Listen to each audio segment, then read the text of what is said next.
Hello, I am an addict named Bill. This is Tradition 2 for members. It is a bit longer, so feel free to pause and take breaks as needed. Just remember where you left off. Introducing Tradition 2. Tradition 2 says, "For our group purpose there is but one ultimate authority, a loving God as he may express himself in our group conscience. Our leaders are but trusted servants, they do not govern." Whatever our views of a higher power, we can see a loving force at work in NA groups. Seeing the power available to us when we work together allows us to see it in our own lives as well. As we work the steps, we learn to trust ourselves. When we are trustworthy, we begin to feel worthy. Recovery is as simple and as complicated as not lying to ourselves anymore. We can hear our own conscience.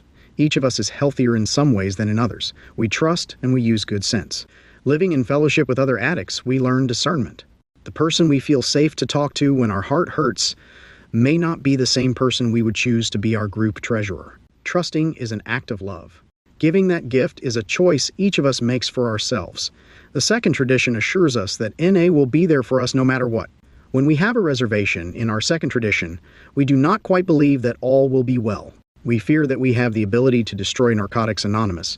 If something particular happens, if we take this action or pass that motion or even listen to a scary idea, NA will die. Our experience shows us that NA is strong enough to withstand our growing pains. Tradition 2 tells us that we can trust a power greater than ourselves. We learn to stand up for a principle without feeling like we're fighting for our lives. When we trust the process, we are free to participate in it. We are safe to act in unity, speak our conscience from a place of love, and hear the voice of a higher power. Tradition 2. The second tradition is clear and freeing. It begins with the group, united by common purpose, but it immediately makes clear that neither the group nor its members are in charge. Tradition 2 sets an ultimate authority above us all, freeing us from the need either to be an authority or to submit to someone else's control. Under the loving care of a power greater than ourselves, we are all equal, and we are each important to NA as a whole. In many ways, the second tradition can be said to embody the spirit of all 12. Unity, purpose, selfless service, relationship to a God of our understanding, conscience, and anonymity are principles that shape the second tradition and our way of life. The better we understand this tradition, the more clearly we understand what NA has to offer and what it asks of us. Service is any action through which we give of ourselves, and every service position is a stewardship of trust. We do not govern. We also do not own service positions, boards, committees, or meetings. When we come together in unity, we shine. A connected group conscience recognizes the value of all its members. One member described leadership in NA as holding a space for the brilliance of others. Allowing that brilliance to come through can be challenging. It requires us to listen, to reserve judgment, and to be open to new answers, even when we are really committed to old ones. Many of us struggle to reconcile the idea of leadership put forth by this tradition with our concerns about authority and control. The most powerful way we lead in NA is by example. The basic text reminds us in step 12 that the temptation to give advice is great, but when we do so, we lose the respect of newcomers. Tradition 2 tells us that leadership in NA will never be a position of authority. When we lead, we are servants. Practicing responsibility and selflessness together opens the door to the spiritual gift of anonymity. The tradition speaks of group conscience, and within NA there are varied understandings of what that means. Some members believe that the only place group conscience exists is in the NA groups. Others see it more broadly. Our group purpose, like our common welfare, is one of the ties that bind us together, a unifying thread that weaves through everything we do in NA. In this view, the process of coming to a decision as a service board or committee is no less spiritual than in groups. Each member and each group is entitled to their own understanding. Honoring group conscience is a spiritual exercise. Sometimes listening to the group is easy and gratifying. When we sit in a business meeting and learn about practicing principles, we can be glad we are there. When a newer member teaches us something we had not quite understood before, we may be amazed at the power of the program. We serve by being present and meeting the needs of the group as expressed by its conscience. The love and unity we feel as a result are rewards for the time and energy we give in service to NA. When we disagree with a decision or a direction, honoring that conscience is much more challenging. We will not always get our way, and letting go can be a struggle. The second tradition asks us to let go of our self-obsession and desire for control. Group conscience serves as a compass, guiding us through the challenges we face together. There are times when we must find the courage to be the lone voice on an issue or stand up for principle against a strong majority. We choose our battles wisely. If we notice that we are the lone voice on every issue, we may want to consider the utility of acceptance and surrender as spiritual principles. Listening to guidance and acting accordingly demonstrates both courage and humility. We listen to our own conscience, to each other, and to the needs of the group for the guidance of a higher power, expressed as group conscience. One way to understand group conscience is as a collective awareness of spiritual principles. When each of us listens carefully to our own conscience and pays attention to each other, we develop a common voice and shared wisdom. When we listen for a higher power in our decision-making, our decisions improve. When we foster awareness, it grows. The group becomes greater than the sum of its parts, word by word. Define, expand on, or clarify the words or phrases from this tradition, one at a time or in relation to each other, for writing or discussion with your sponsor or other NA members. Example, servant. To be a servant may mean attending to others in a relationship of inequality, but this is not the only way to understand the term, nor is it the meaning that applies when we use the term in NA. Other meanings of the word include a person who is devoted, is useful or beneficial, cares for others, or works toward a purpose. A servant acts with care and devotion. It is a role of trust, not authority. We use this language because no individual is ever to have sole ownership over any part of NA. We serve our fellowship in humility and gratitude, recognizing the importance of everyone's contributions. When we strive to serve selflessly, our purpose, rather than our personality, is primary. The task, purpose, and process are all spiritual. Serving changes us. Just as making amends teaches us to be more forgiving, selfless service brings generosity, compassion, and awareness of purpose. Service is practice for how we live in the world. It's an opportunity to give what has been so freely given to us, and to recognize how much effort goes into the blessings we take for granted in and out of Narcotics Anonymous. Spiritual principles. Each tradition embodies a variety of spiritual principles. The list of principles and values below may be useful as we consider applications of this tradition. Explore them in writing or discussion with your sponsor or other NA members. If other principles or values not listed below seem relevant for you, include those as well. Unity, surrender, acceptance, commitment, discernment, selflessness, love, anonymity, safety, hospitality, empathy, goodwill, humility. Example, love. Love is one of the driving forces in Narcotics Anonymous, and yet Tradition 2 is the only tradition in which the word love appears. The loving spirit that binds us together is greater than our individual personalities. A spirit of love gives life to anonymity, allowing us to come together in unity. Being a trusted servant, acting in a spirit of love, and trusting a power greater than ourselves are all part of practicing this tradition. The love we share in NA means we care enough to save each other's lives. The most loving things we do for each other aren't always easy or gentle. We try to approach each other in our service with kindness, care, and concern, and to find courage to reach out to each other with honesty and compassion. Regardless of who we are, where we've been, or what we've done, we find in Narcotics Anonymous a place of empathy, acceptance, welcome, and belonging. We don't find it with everyone, but anonymity frees us to experience love, and that love, in time, frees us to accept one another without reservation.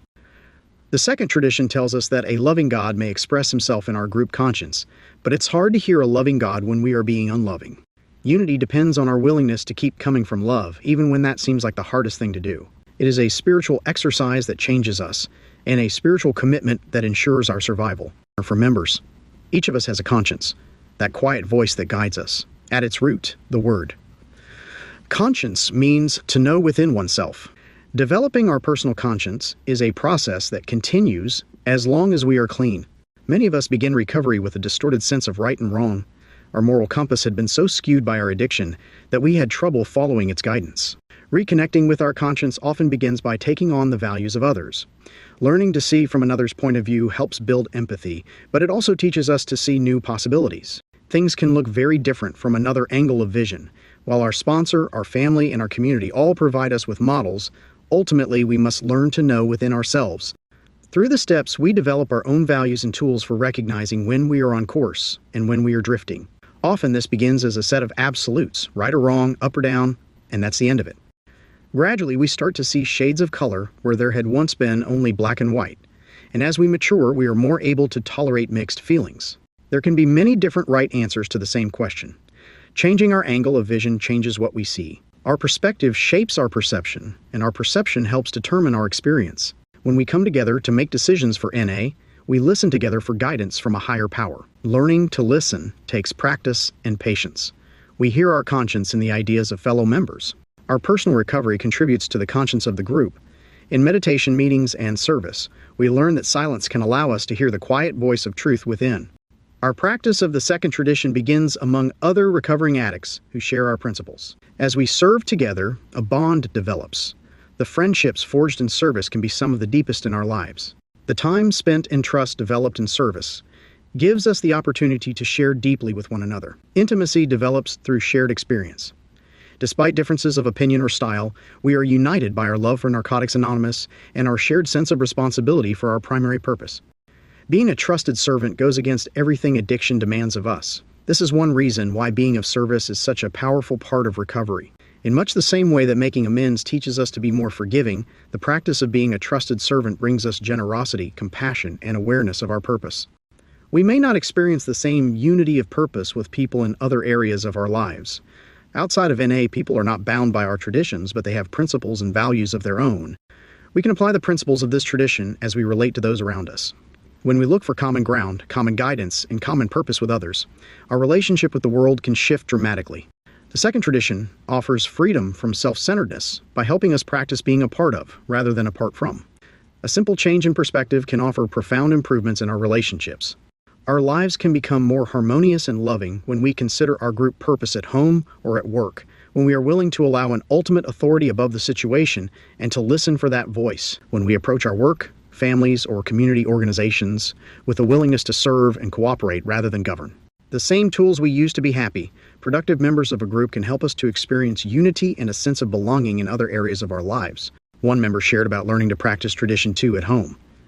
My sponsor suggested I try approaching my relationship like a coffee commitment, to show up and do my part in a spirit of selfless service. I thought I was being asked to be submissive, but the opposite was true. I got free from the idea that relationships were about winning and losing. When we ask how to be of service rather than how we can be served, it's much easier to find serenity. It wasn't easy, and I wasn't consistent, the member added. But that shift meant that my actions weren't just about me or my partner anymore, but about my relationship with my higher power, as I could express it at home. It became a way for me to learn about love, trust, service, and developing a group conscience that would serve everyone in the household. Practicing these principles in all our affairs can bring freedom in all areas of our lives. Tradition 2 offers a spirituality any of us can put into practice. Together, group conscience and conscious contact bring our relationship with a higher power into our decisions, actions, and relationships at every level. Finding that bridge between Tradition 2 and Step 11 changes us at our core. We learn to trust, to be trustworthy, to give freely, and to lead humbly. NA service is how we give back what was so freely given to us. Together we seek our higher power's will and the power to carry that out. We know what it feels like to be in harmony with that conscience. All of that is good practice for how to live in the world. Here are the questions for Tradition 2 for members. Questions for members. The questions below offer a way to begin or continue the process of writing, reflection, and discussion of this tradition with your sponsor or other NA members. In Narcotics Anonymous. 1.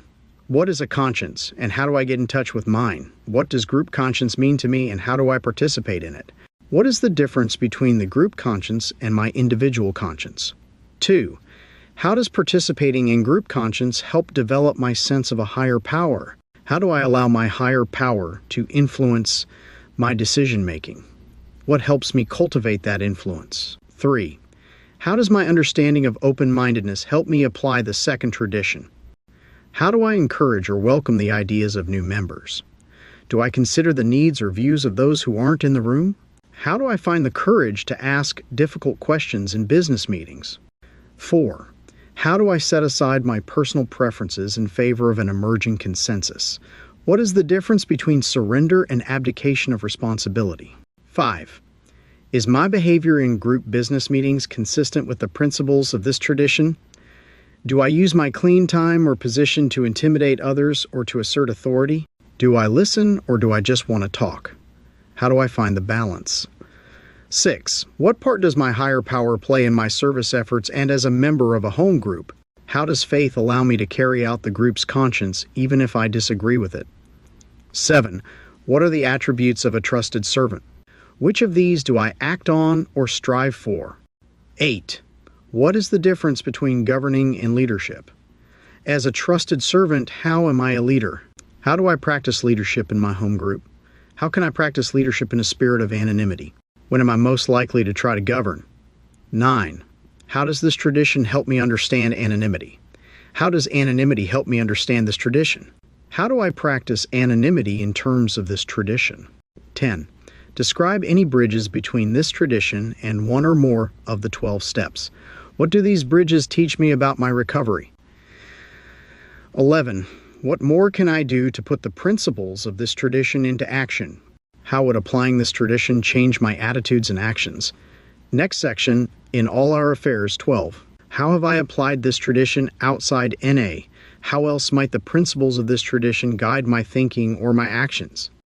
Are there other areas in my life where I can see the value of a conscience or where I can see a conscience emerging? How do I listen for what I know as group conscience in my relationships outside of NA? 14. Does my history with authority influence my experience today? How does my belief in an ultimate authority change my perspective? 15. How do I practice this tradition when others are not bound by it? 16. Am I open to hearing truth from any source, or am I distracted by prejudices? How does practicing the principles of this tradition open me to hearing others? 17. How important is it to me to be liked? Do I ever compromise my sense of what is right in order to please others? 18. Am I worthy of trust? How can I practice trustworthiness today? 19. How can I remain humble and open-minded even when I'm sure I'm right? 20. When a decision doesn't go my way, how do I come to believe that all will be well? How does my attitude reflect my acceptance? 21. In what other areas of my life might this tradition be useful? What other opportunities are there for me to seek group conscience?